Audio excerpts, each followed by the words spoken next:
सकारात्मक विद्यार्थी बुद्धिमान असतात आणि बुद्धिमान विद्यार्थी बसताना सरळ बसतात, कारण की सरळ बसल्याशिवाय लक्ष लागत नाही. तर तुम्हाला माहिती आहे, ज्याप्रमाणे यंत्र चालवण्यासाठी इंधनाची आवश्यकता असते, त्याच पद्धतीने माणसाला जीवन जगण्यासाठी मोटिवेशन म्हणजे प्रेरणेची आवश्यकता असते. असं म्हणतात की ज्या व्यक्ती पायाने चालतात त्या फक्त आणि फक्त अंतर कापतात, पण ज्या डोक्याने चालतात ध्येयापर्यंत पोहोचतात. लक्षात ठेवा मित्रांनो, मनुष्य किती जगला दॅट्स नॉट इम्पॉर्टंट, पण तो कसा जगला हे सगळ्यात जास्त महत्त्वपूर्ण आहे. आज जर विचार केला, भारताची लोकसंख्या 2011 ची अंतिम जनगणना 121,01,93,422 आणि त्या लोकसंख्येचं आयुष्यमान मित्रांनो सरासरी 60 वर्ष. किती वर्ष आहे?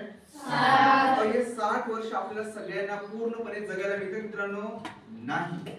60 मधून 30 वर्ष आपले सगळ्यांचे झोपेत जातात. 60 मधून 30 वजा करा बरं, किती उरले? 20. 5 वर्ष टीव्ही पाहण्यात गेले, किती उरले?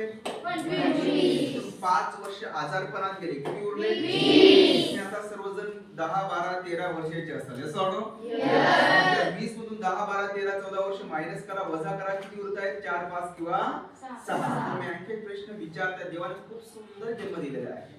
तर देवानं आपल्या जगण्यासाठी सगळ्यांना किती जन्म दिलेले आहेत मित्रांनो? 1, 2, 4 का 7? मोठ्याने बोला. 1, 2, 4 का 7? किती?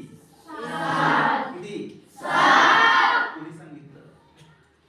नीट विचार केला की एकच जन्म, ते पण अर्ध चाललंय आणि अर्धच बाकी. हे सांग, कारण की सायन्स मध्ये 7 जन्माचा उल्लेख नाही. हे सांग, पण असू शकतं मे बी, कारण काही धर्मग्रंथ सांगितलेलं आहे की अशक्य, पण चांगलं काम केलं तर मिळेल. हे सांग, नाही तर पुन्हा रिवर्स. आता मनुष्य, नंतर प्राणी, नंतर झाड. हे सांग, चांगलं काम केलं तर मे बी कदाचित मिळू शकतं. हे सांग, डिपेंड्स.